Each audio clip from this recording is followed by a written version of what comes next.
Today, there are 2 million descendants of French-Canadian immigrants living in New England. These are our stories. Welcome to the French-Canadian Legacy Podcast.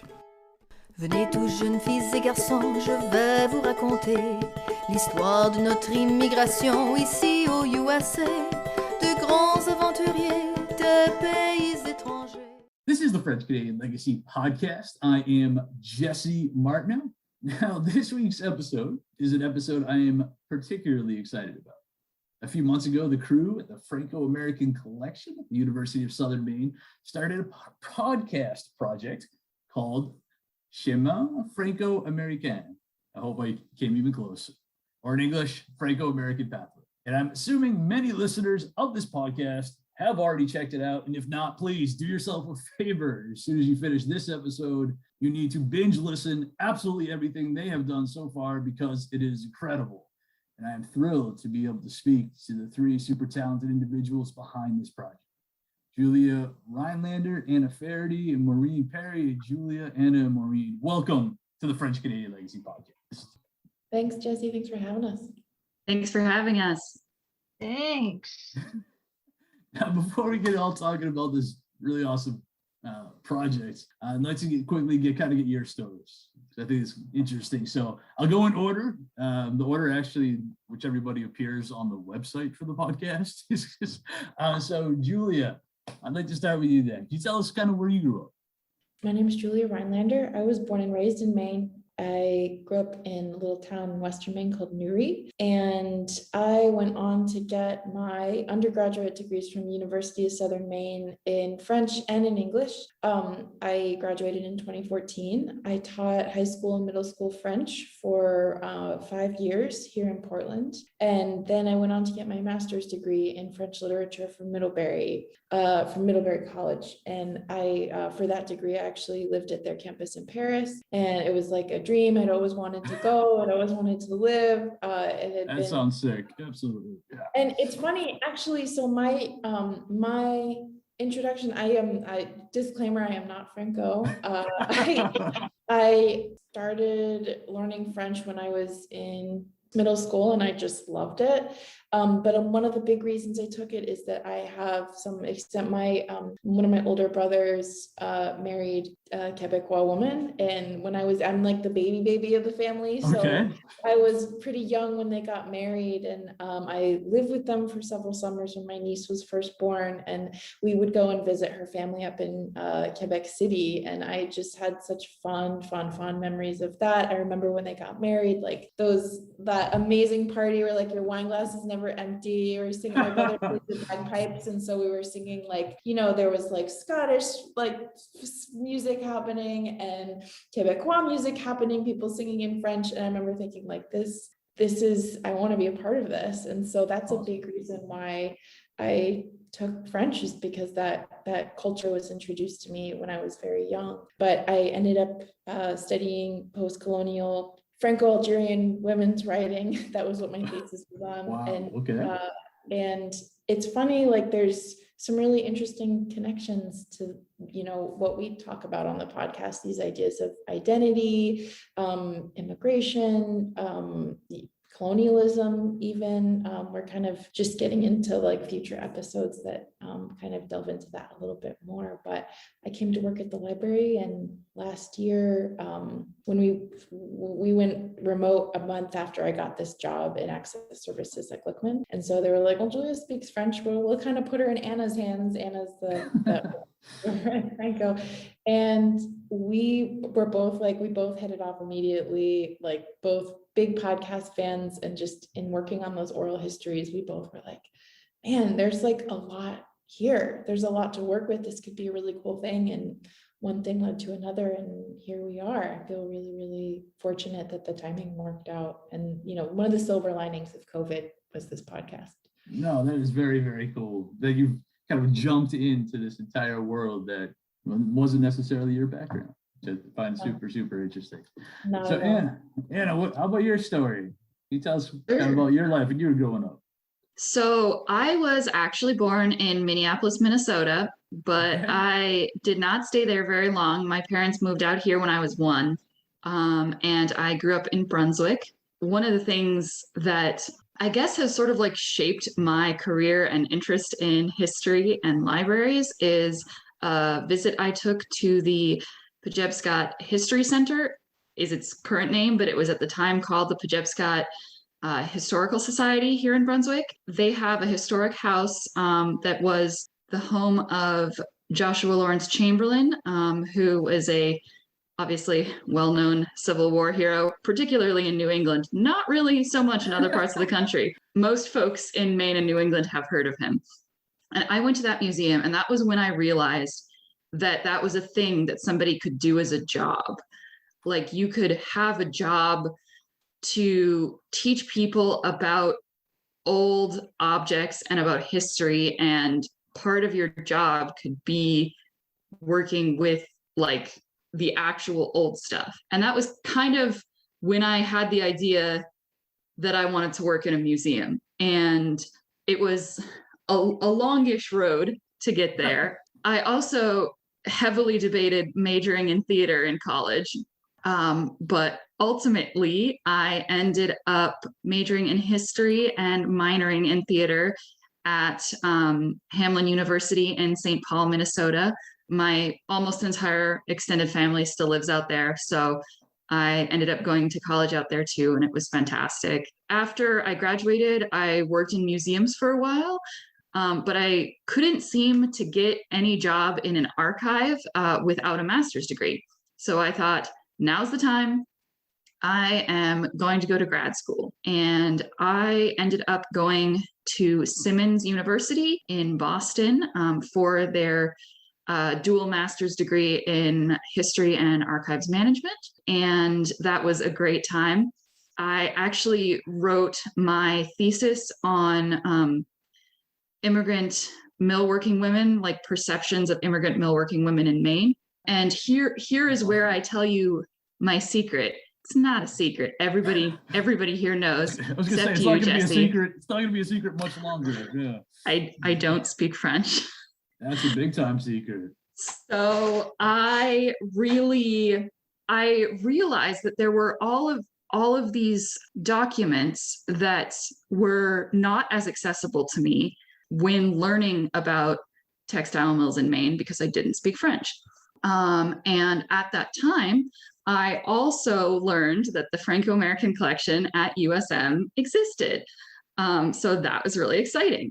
And then I ended up coming back and getting a job there a few years later because I'm interested in immigration history, labor history, and ethnic studies, all that kind of thing. And I actually, as I mentioned, I don't speak French. I studied Spanish from the time I was a kid through college. So I do have like some idea of what like, you know, the cognate words are. But one of the things that I'd really like to do is learn French going forward. All right, cool. So Maureen, what's your story? I was born and raised in Lewiston. I am Franco-American.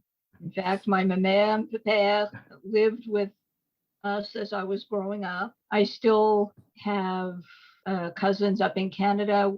Unfortunately, through the years and everything, families have dispersed and Sure. we've lost touch. But I grew up with all of that. Went away to college. I sort of got out of French, not because I was not because I had lost interest, but because I couldn't imagine what to do with it for a living. So went through a few undergrad majors, went on to grad school in speech communication, and immediately to library school afterward.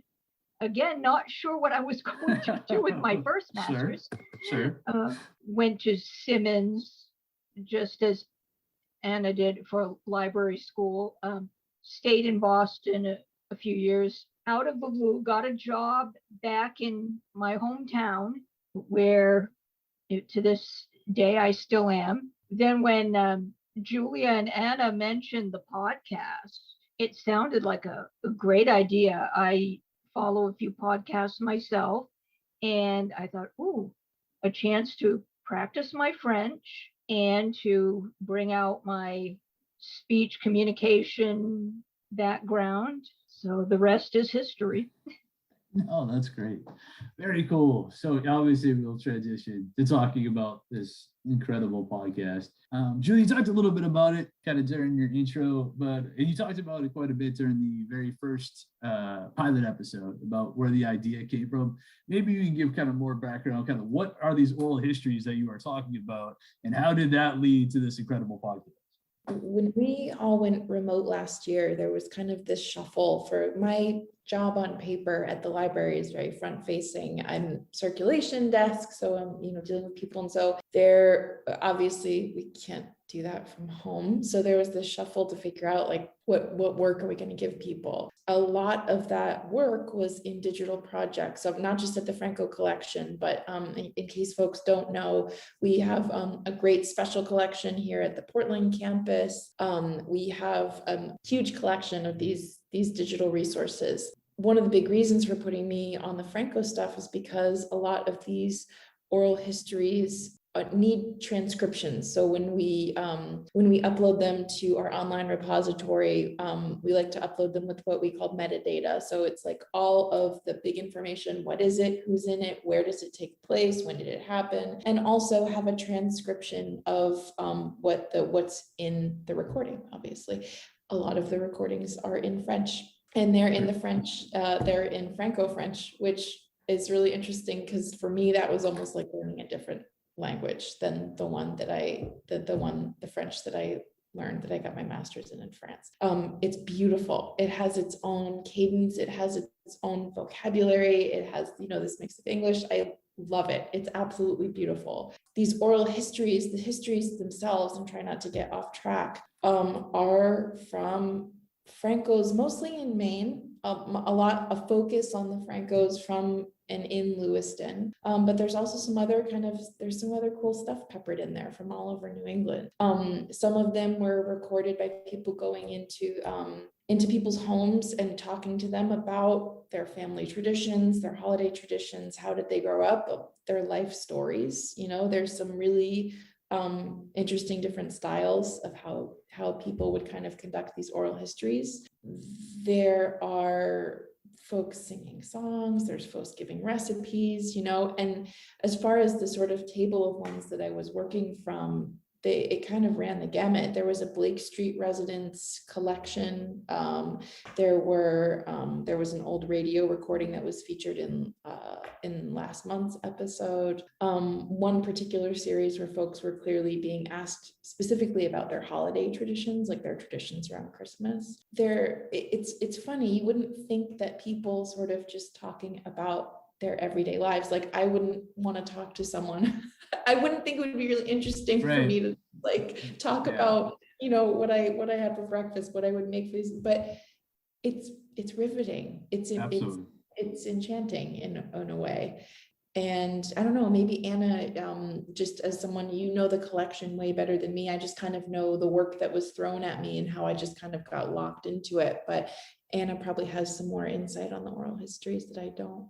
It's interesting too that you say that you think that it wouldn't be interesting if we interviewed you, Julia Rhinelander, about your food traditions. But it turns out that a lot of people that get approached to be interviewed are like that too. They always say, "Oh, are you sure you want to ask me about that?" Or, "Oh, I don't know, I'm not very interesting. Maybe you want to talk to somebody else." Or, "Oh, I'd be happy to interview someone, but I don't think I should be interviewed." I totally understand that mindset, but you are 100% right. It's always interesting. There are a good amount of sort of themed, I guess, oral histories like Julia was talking about. We have some that are also people discussing what it was like to be in the orphanage as a child. So there's an orphanage series. There's a veterans series.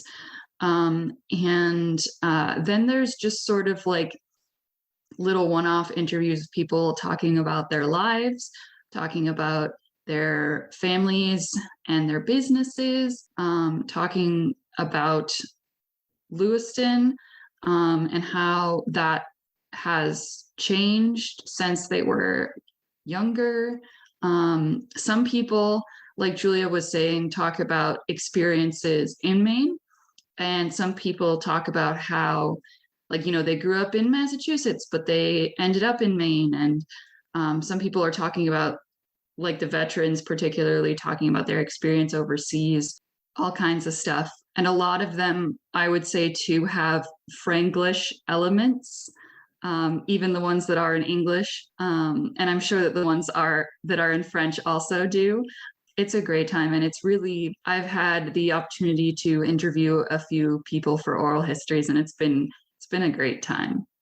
There's something really powerful about sitting in those interviews and being present with someone and one-on-one and asking them questions. Like, you never know, you can open in and tell them, well, tell me your story, but there's always kind of got to be questions in the back of your mind. Like, you have to be so present when you're talking with someone. You have to be sensitive too. Like, there's things that there's information they might not want to divulge. Like, you have to learn to kind of read people. And there's Molly Graham is the oral historian for NOAA. So she's essentially documenting oral histories related to climate change, which is really fascinating. But she's been really helpful, kind of instructing us, not just on the podcast, but on oral histories, because we hope with all of these interviews that we're doing are going into our collection. They're going to be part of it. And the hope is that more people will be inspired to come and give their oral histories. There's a lot of older Francos who won't be around much longer, whose stories we want to preserve and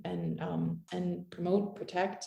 But there's also a lot of really awesome young Francos like yourself, Jessie, like folks that we want to make sure that they're a part of this collection and that the collection evolves with the community. That is awesome. I mean, go ahead. Sorry, Maureen. Oh, sorry. Yeah, I'll second the comments about how listening is so important with these oral histories. It's validating the stories of regular people. We're an academic collection, so people may get the impression of higher ed as being pretentious or whatever, but getting out there and respecting the stories that are in our community is so important.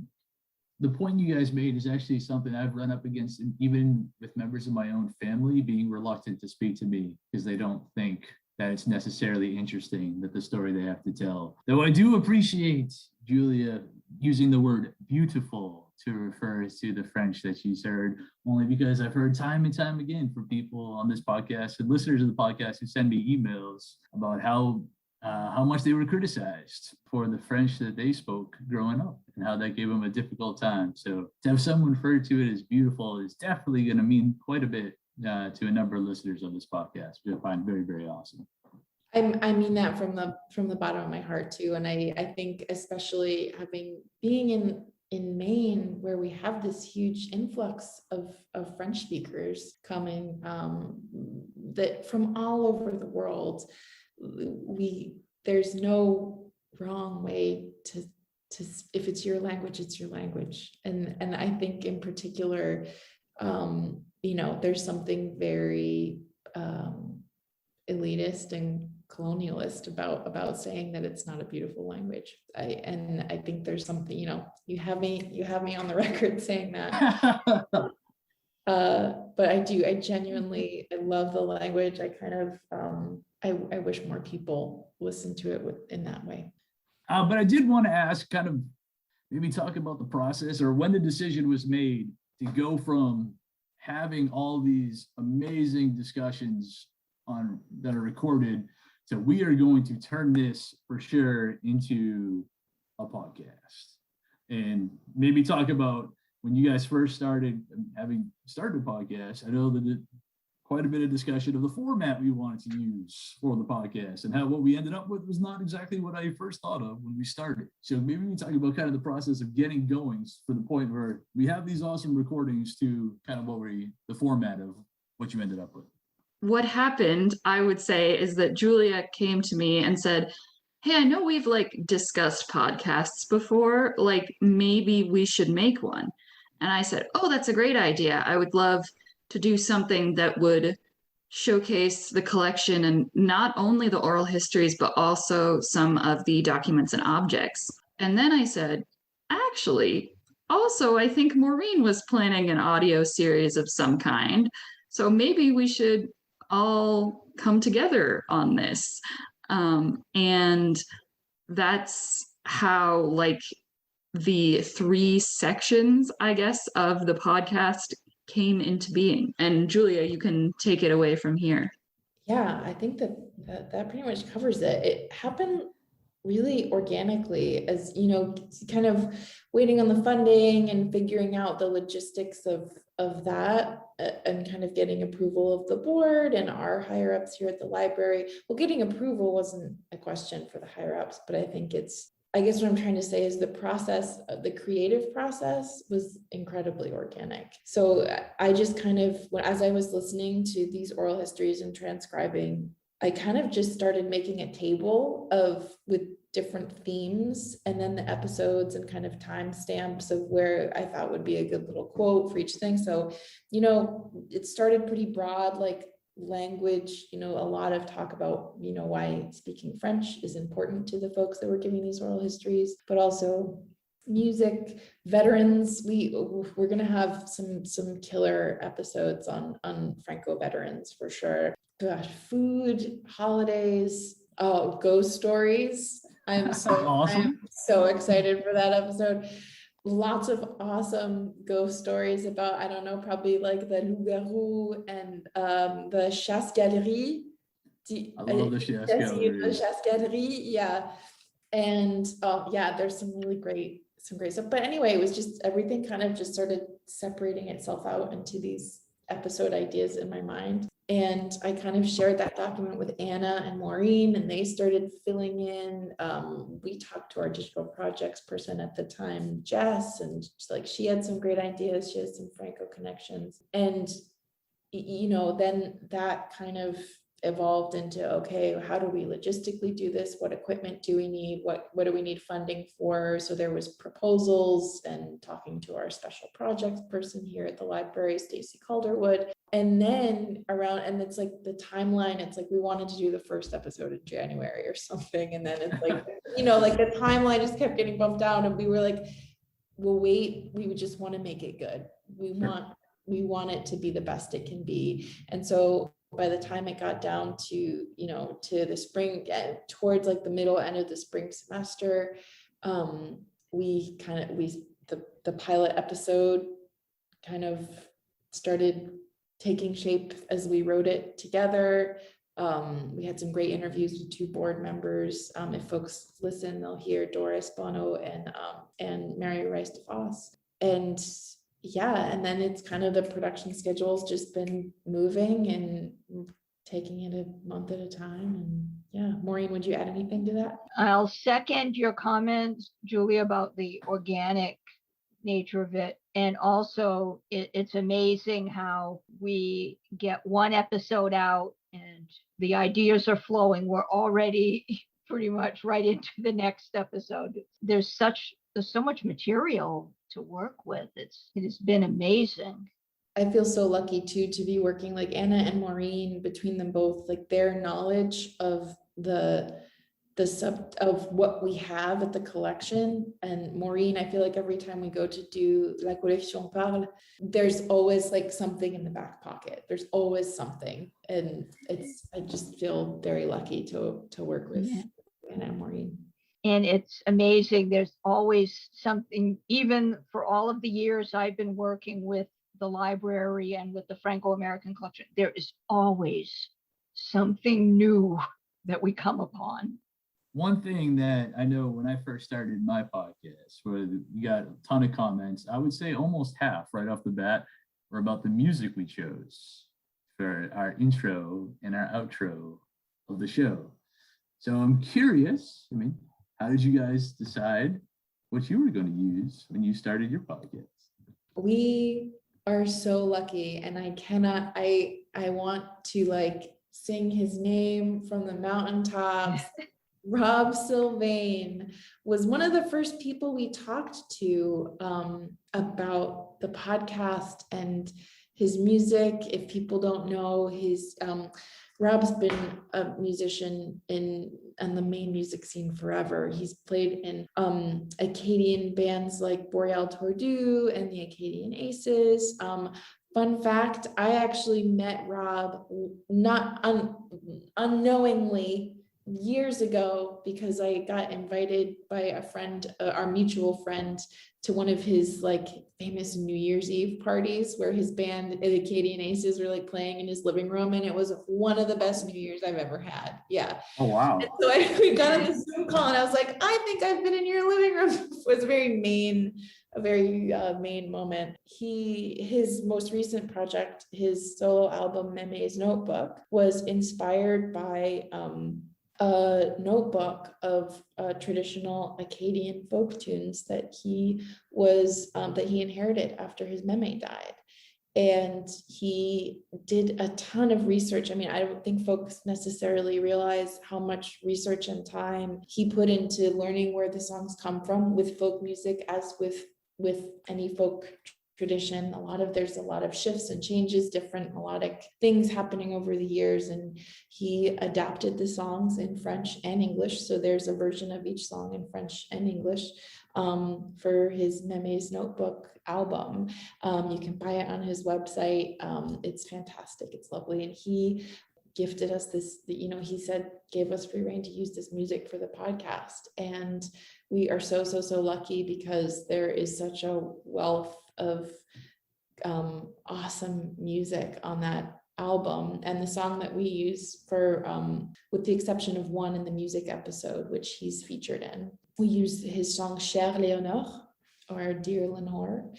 And thanks, Anna. She put the link to his website in the chat. If we could feature that somewhere on the publicity. Yeah. So yeah, we did an episode with him, and I think it's probably, Mike would know. I think it might actually be our highest rated episode, most listened to episode we've ever had. Yeah, he's so talented and also so insightful, talking about his own heritage, his Franco and Acadian heritage, and what his music means in that context, what folk music means to him. The conversation with him was just fantastic, and hoping to, I'd love to have him back at some point. And I just want everyone to go and listen to his music right now. It's so good. And such a nice guy on top of the talent. Very cool. Although I now need, on the bucket list, is being invited to one of his New Year's parties. That seems to be what I have to do at this point. Yeah, gosh, you heard it here. Sounds like a blast. Yeah. That's really great. Celebrate the Réveillon with Robert Sylvain. Very cool. Réveillon, yeah. Very awesome. All right, very cool. I like that. Now, I guess maybe I'll just get into the first episode, because you talked to Dr. Mary Rice DeFoss, and there was a bunch of stuff that came up here that I saw was super interesting, including something that we had talked about before, which is on our podcast, the whole idea of people having experiences or having done things like essentially their entire life and having no idea that there's a cultural connection to it, and kind of finding that out later. Going through these oral histories, I am curious, I mean, how much do you guys come across that? How does that impact kind of that person's perspective on kind of the story they're telling? Because I think for me, the people I've come across, that's definitely the case. For me, I would say that I've noticed that comes more frequently from younger generations of Francos, perhaps whose parents or grandparents had become more assimilated, and consequently the traditions just sort of became things that they did in their family, instead of like sort of realizing the broader scope of the traditions as coming from their ethnic background. Yeah, I would probably add, if somebody has been not only the generation, but not raised with the explicit discussions of being Franco. At least when I was growing up, we were sort of immersed in it, and it was stranger to encounter somebody who didn't live with some of these traditions. I wonder too, just with the mixed, Maureen, it seems you grew up in a household that was pretty strong and proud of these Franco traditions, but a lot of folks grew up with parents and grandparents who didn't want them to speak French, who didn't necessarily want to have that label, that there was kind of a lot of forced assimilation that happened. And so while these traditions might not have been explicitly named as Franco, there's now kind of this coming out and saying, oh wow, this is something that has made me a part of who I am, however small it is, whether it's making pea soup after you've made ham, or like meat pies, or the réveillon, midnight mass, all of these elements in a group of people that had to kind of, all of the pros and cons of assimilation over the years. This is the kind of realization, these are the kind of realizations that happen, it seems to me, based on the conversations I've had. Mike talks about it all the time. He's, through the podcast, discovered a bunch of traditions where he didn't realize. And for me, I mean, one of the big ones for me, it wasn't until I started this podcast that I realized Chinese pie was pâté chinois, and it was actually something that was super common. And every time, at least for me, when I learn about something new, and it changes kind of how I reflect on the memories associated with the times I've experienced that, or I've had that. So for me, it's really, really neat when that kind of thing happens. Well, especially if it's food, then it's connected to the people who made it, the people that you eat it with when you eat it. Like, what was it? Tartin chinois? Was that what it was? Pâté chinois, Chinese pie. Yeah. What's in a Chinese pie? I don't know. It's a lot like a shepherd's pie. Okay. At least the version, one familiar version is ground beef, corn, onions, and mashed potatoes all in one dish. I think there might be other variants. I don't know. Was that the version you had, Jesse? Yeah, you pretty much nailed it there. But yeah, I had no idea. And I came up here, obviously I'm in Quebec City now, but people talk about it all the time. Like, it's just a normal thing. And I had no idea that it wasn't just like a thing my family did. And that was kind of awkward and weird, that it was part of a much larger thing. And as you mentioned, now all of a sudden you have the memories of the time you've had that. And, and that's very cool. For me, it's very, very interesting. We did want to get to, of course, we had talked about the episode on music.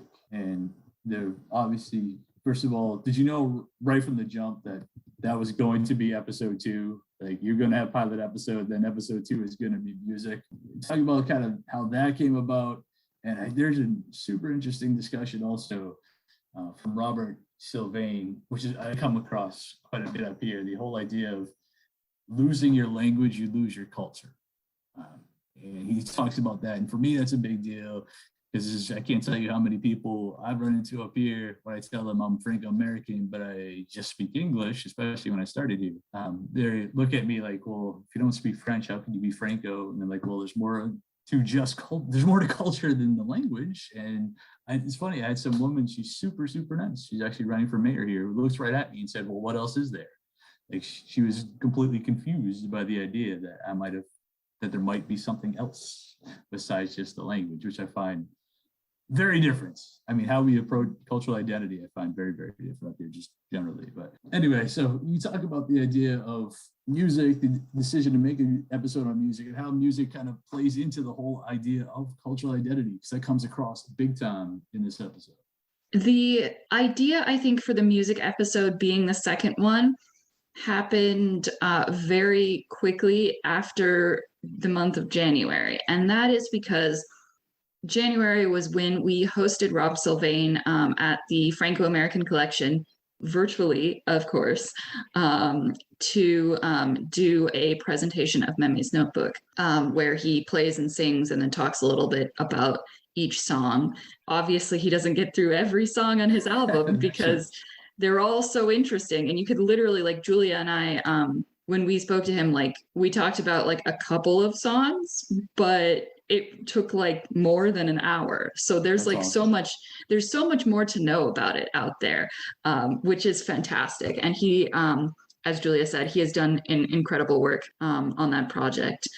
So we had already have this Zoom recording available of his performance. And then we emailed him and we asked him, would he be willing to do like a podcast specific interview to talk more in depth about his songs. And that is how that interview came about.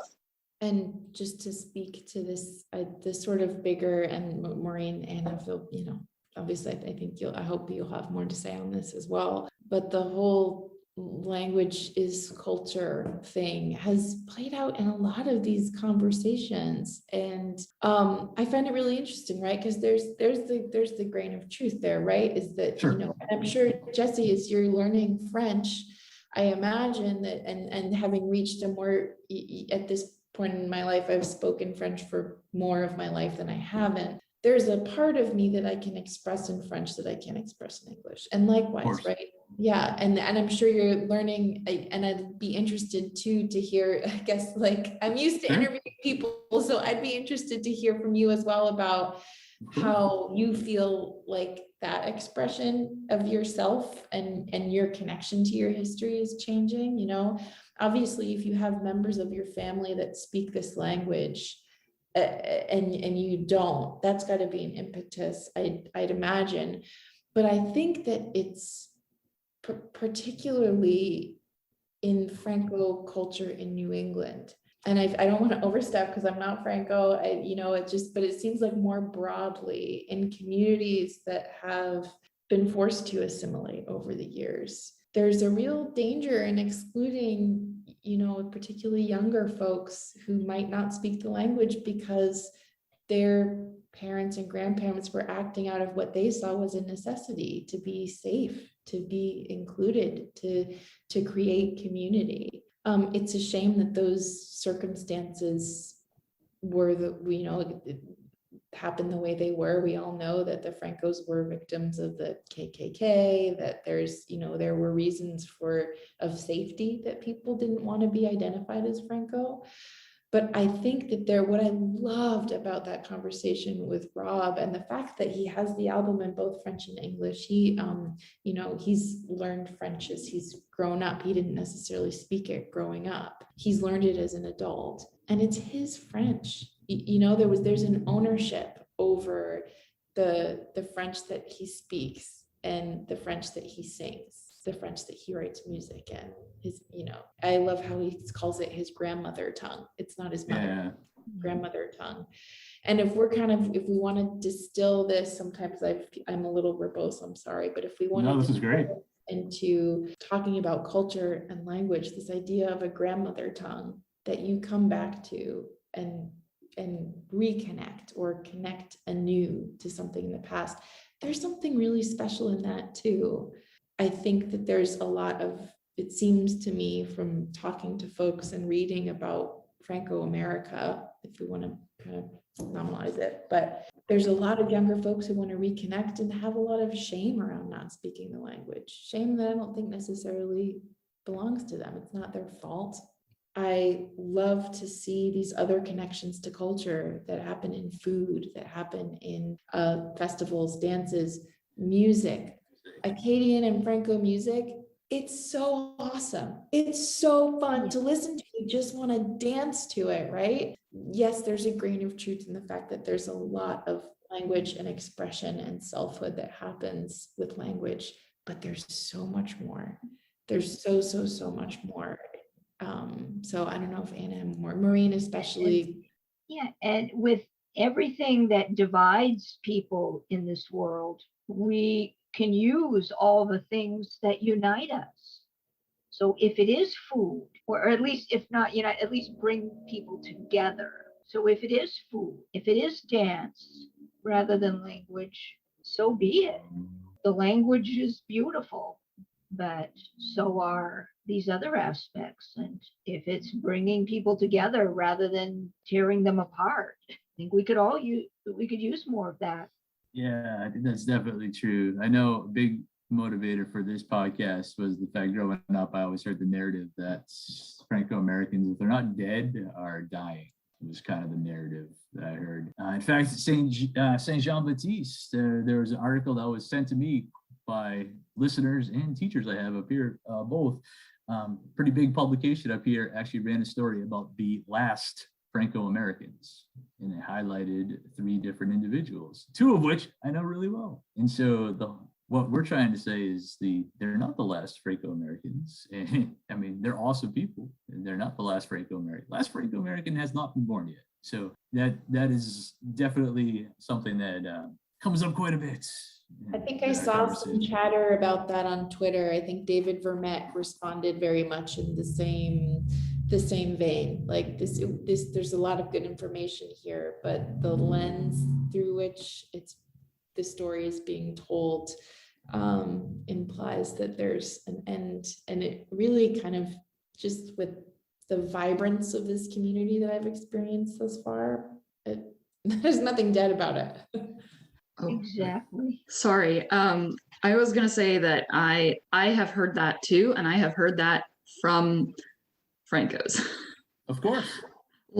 And that it always makes me sad to hear that, because it seems like there are so many people out there who think that they're the last one for whatever reason, whether it's because they did learn French, but their children didn't, or they didn't learn French, but their parents did. And, whether it's because they are still religious, or they aren't still religious, or they still have some of the food traditions, or they don't, or maybe they feel like their family has dispersed throughout the country and moved away and things like that. I think it's a misconception that I hope we can all work to rectify. Because that misconception, in a way, fuels the very problem. Because how are we going to attract people to these events and things like the collection, like the podcast, when people think it's not going to exist in a day or 2? So it's a catch-20, or it's a self-fulfilling cycle. I think there's one more note too, I would say, about the language piece, which is that language isn't the only element of culture, but there's also, we have to acknowledge too, that the English hegemony makes it really hard for other languages and other cultures even to take up space. And so, our hope is eventually to have every episode of ours transcribed and read in French as it's spoken by Francos and French Canadians. Our hope in doing that is to kind of just, stretch the French muscle a little bit more. And I guess flex the French muscle. I don't know where that came from. But that is really real. English is spoken everywhere. And I know at Middlebury, they have those excellent language programs in the summer. I'm so lucky I was able to go there, where you sign a language pledge that says you're not going to speak anything else but that language, the whole 6 weeks that you're there. And it really kind of forcing folks' hand to do that. Also, I think that there's a place for that too, where it's the more French we can plug into every episode, the better. Because and the brain is amazing. It's never too late to learn. And I'm just as having taught language and having having the bilingual brain, it's I hope that more people learn French, learn other languages. Well, I will say you guys had an entire interview in French in your second episode, your discussion with Lise Pelletier, somebody else we've had on the podcast, super interesting person. Now, was there any reluctance at all to have a significant portion in French for fear that there might be a certain part of your audience that would not be able to connect? First of all, I'm going to say I was super psyched because I understood the entire thing. So big ups to BLI. So I was excited about that. But was there any kind of reluctance to be maybe there's a large part of this audience that will not understand this conversation if we're doing it in French?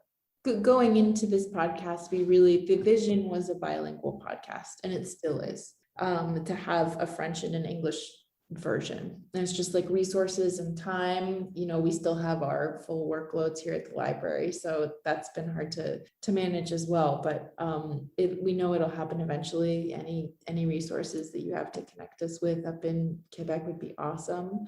But we knew going into it, and it's if it really felt like we were honoring our Francophone listeners, that, in hopes that we can draw more people in and kind of normalize the idea of moving between the two languages, because that's been in the Franco tradition for generations. And that felt like it was, again, coming back to this idea of the collection representing the community that it serves.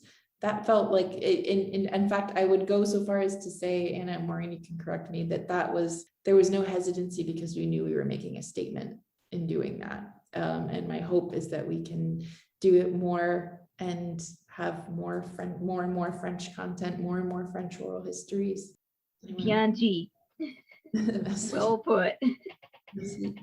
Well, I did want to just mention one thing, you guys, because that episode talks about Chiac, which I thought was very cool. So if you just explain kind of what that is, because I'm now way into it. Like within the past 2 weeks, all of a sudden I'm way into it now. Yeah. So I'm curious what or essentially it's, I don't want to step on any toes by saying this. It sounds like Franglish, right? There's a phrase I remember when I was teaching French, showing my kids, introducing them to this Chiac, which is essentially a dialect. It's a language spoken mostly in the Canadian Maritimes. So we're talking New Brunswick, Nova Scotia, those areas where French is still spoken. You hear phrases like "J'ai crossé la street," right? Absolutely. Yeah, it sounds like Franglish to the English or the French ear, but there are rules. It's standardized. It is a language. I hesitate. I say it's like Franglish, but it's not Franglish, right? It's standardized. It has its own set of rules, and I don't know much more about it other than that it exists, that there's a small community of folks that still speak it, and that it's kind of very much an evolution of the Anglophone and Francophone worlds kind of colliding. Jesse, do you have any more information? What have you been doing a deep dive into Chiac? Well, the past couple of weeks, it's kind of run of a story. So this past Friday, I actually ended up backstage at a radio concert. So we were able to go back and meet the group afterwards, and all their music is in Chiac. And so being able to talk to them about how people were on both sides, like the English speakers were giving them a hard time about having bad English, and the French speakers are giving them a hard time about having bad French, but they are able to use this, I find, super interesting, super unique language and make really awesome music with it that connects with an audience, and the audience is very much there. I thought it was super interesting. So that's kind of how I discovered this entire thing. It's also, and I just verified online too, it is specific. It's a dialect of Acadian French. So you'll actually hear on one of Rob Sylvain's bands, Boreal Tordu, they have this great tune called Saulnieville Station that's very, very much in Chiac. It's really fun. And there's a video, we actually posted it on our blog for that particular episode. There's a video of them performing it at, I think it was an Acadian festival up near Fort Kent. It's fantastic. There's a lot of energy in the song, but it's a fascinating, one of my other favorite musicians that we talked about a little bit in the interview with Lise Pelletier is Lisa Leblanc. She's Acadian. She calls her music le folk trash. It's fantastic. It's so far from trash. It's so wonderful. The songs Craft Dinner and oh my gosh, I'm forgetting the name of the other one that I love. Il fait chaud and the Craft Dinner are two of my favorite songs by her. But she also sings a lot in Czech. And it's very cool. You guys posted a lot of videos from groups that were mentioned in that episode. If you go to like the webpage associated with it, including a performance of Jacuzzi by Radio, which is on there, which I thought was kind of cool. I was a fan of that. Now, the next thing though, episode 3, did you talk to kind of legends not kind of, an absolute legend among us Franco-Americans, Paul Perry.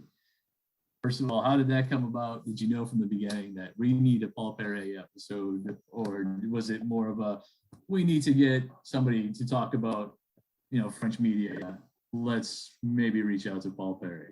Again, super interesting guy, someone who's incredibly well known, who's been a leader in the Franco-American scene forever. Just an awesome individual.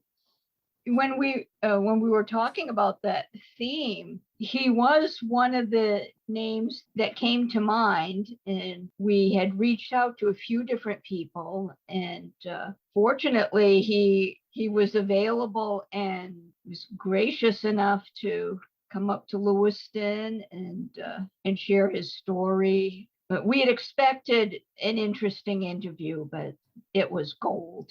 No, I can only imagine that was an amazing time to be able to sit down with him in person, which is something I very much hope I get a chance to do before too long, because like you mentioned, it's just you never know where that conversation's going. So it's super. I'm sure he'd be amenable to sitting for an interview. Yeah, he's fantastic. And I would hate for him to think that we kind of like, for that episode, we had a bunch of ideas of just folks who'd been involved with French language newspapers, especially. And the stars just aligned with that interview, to be honest. And gosh, he's fantastic. And his whole life story, I mean, I think we definitely want to have him back to sit for an oral history as well. There were so many questions I wanted to ask him about his life and, his writing, his career, everything, that we just didn't have time for it to stay on track. Well, I suppose I would add that I did not even get to meet him. It was a big shame. I was down the hall and I didn't know that he had to leave at a particular time. And when I came down to record for the Archivist Corner, he had already gone. And it was such a shame because I had hoped to at least get to meet him. But if we do end up contacting him for an oral history, then I'm sure I will. But it was a lovely interview to listen to. One thing that kind of alluded to in that conversation actually with Paul is like, you asked about kind of what's next for younger Francos looking to connect with their heritage. What I found kind of interesting, first of all, I love this question. You kind of spawned it to talk about how, his kids ran away from their French language, French heritage. And for me, this is something Mike and I talk about a lot, because for us, it's important to stress that Franco-Americans, the culture there is not just something you find in a history book. It's still here. It's something that's going to be here. And that's something we go out of our way to make sure that we have episodes that stress that. So we're not just telling a history lesson. So I'm wondering if that is something that actively crosses your mind as you sit down to decide kind of how you want to plan out different episodes for your podcast and maybe what you want to include in future podcasts. One thing where I think it influences us is in wanting to get the variety of Franco-American stories, to have a more inclusive narrative, because the traditional narrative of the people coming to work in the mills and settling in Petit Canada is important, but it doesn't reflect about Franco-Americans who lived outside the Petit Canadas. It doesn't reflect the variety of experiences. Some were business owners, some went into the military, so on and so forth. So I think getting the richer, I'm trying to think of a better word than tapestry, but richer tapestry of the Franco experience is important.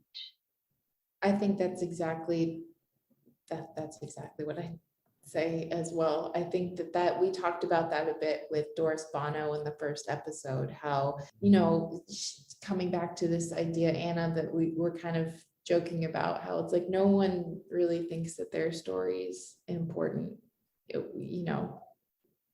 if you're approached for an oral history, right? And that she has these friends who she wants to sit for oral histories, and they think, well, why would they want to talk to me? What do I have to offer?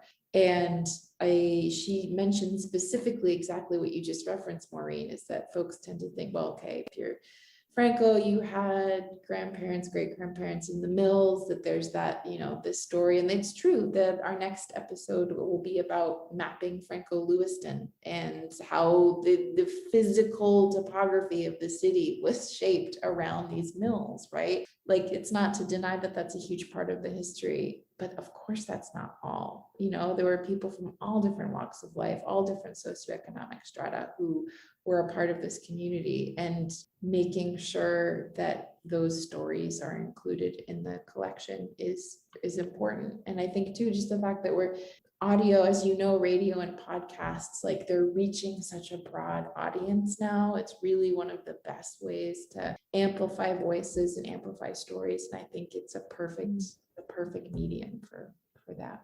No, I think it's all been said. I would just add that we have an upcoming companion show that perhaps Julia can go a little bit more into. That's what I was absolutely going to transition to as kind of the grand finale of this interview, because this has been an absolute blast. So I appreciate you doing it for me. This is cool. It's been such a fun evolution of this podcast at WMPG 90.9 here in Portland, our university community radio, kind of beloved institution in Portland, will begin airing our show this month. I think they're going to start at episode 1 and they'll air it every month. And they also were in talks about doing kind of a weekly half-hour live talk show. The working title right now is Radio Franco, and it's going to be bilingual, hopefully a lot of French conversations with Francophone Mainers or folks who have Francophone or Franco history. But MPG is really looking to have content in different languages, folks from different backgrounds on the station. I'll be interviewing folks in French, English, Franglish, any combination thereof, once a week. There's no set date yet. I think getting through this first few weeks of the semester will be necessary. I do have my access services duties, but I'll be volunteering doing that starting this fall semester. Jesse, if you want to come on, practice your French, I'd be happy to have you. Yeah, vous êtes la bienvenue. But yeah, so that's a really exciting thing. Lots of hopefully some other cool digital projects, particularly in audio, happening with the library too, where this is for the libraries as a whole. This is kind of a fun experiment as well. Like, what ways can we broadcast and promote the services that we have here, not just for researchers, but for members of the community? I think that's terrific. I think it's important to realize that there is a market out there for the stories that you guys are telling, which I think surprised me and Mike when we started. We're like, we'll probably do this and we'll get 3 people at the Franco-American Center to listen. But sure enough, it's took off way beyond what we ever would have dreamed of. We got a lot more listeners than we ever thought we would. We got every continent, but Antarctica. We're still waiting for you, Antarctica, to join the party. But yeah, it is an amazing story that people want to hear. It's cool. And we want, just as a side note too, if you're Franco and if you want to sit for an oral history, please, we want your stories. We want them. So come get in touch with us. Our emails are all on the website. And not only that, but we can do them on Zoom if you don't live here. Yep. We've done them on Zoom. Well, we have recording equipment now to do them in person.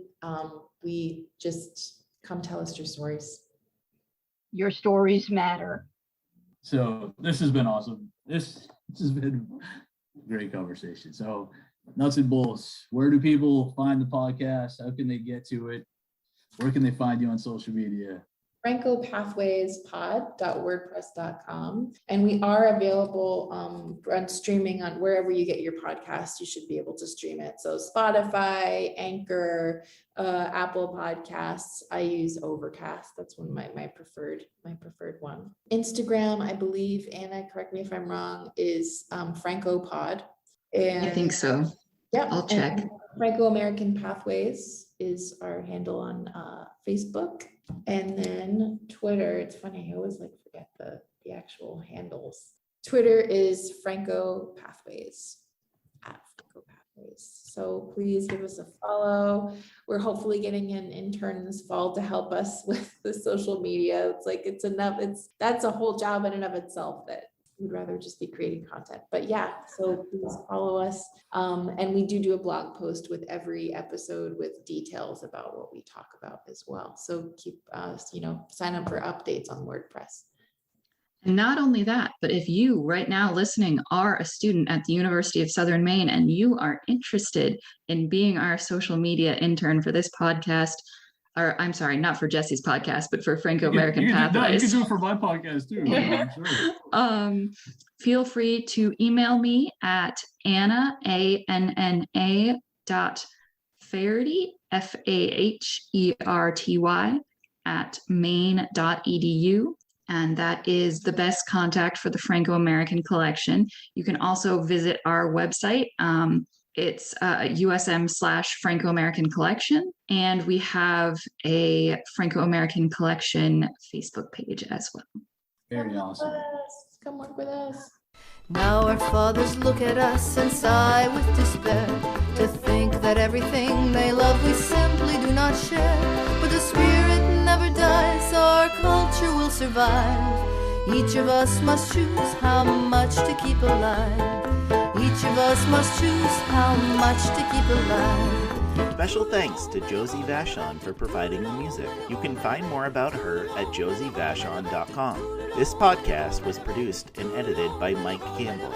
If you have any questions or comments, please email us at fclpodcast@gmail.com. You can also follow us on Facebook, Twitter, and Instagram at FCL Podcast for more information about the topics discussed. If you enjoyed the show, please subscribe and leave us a review on iTunes or wherever you listen to this episode.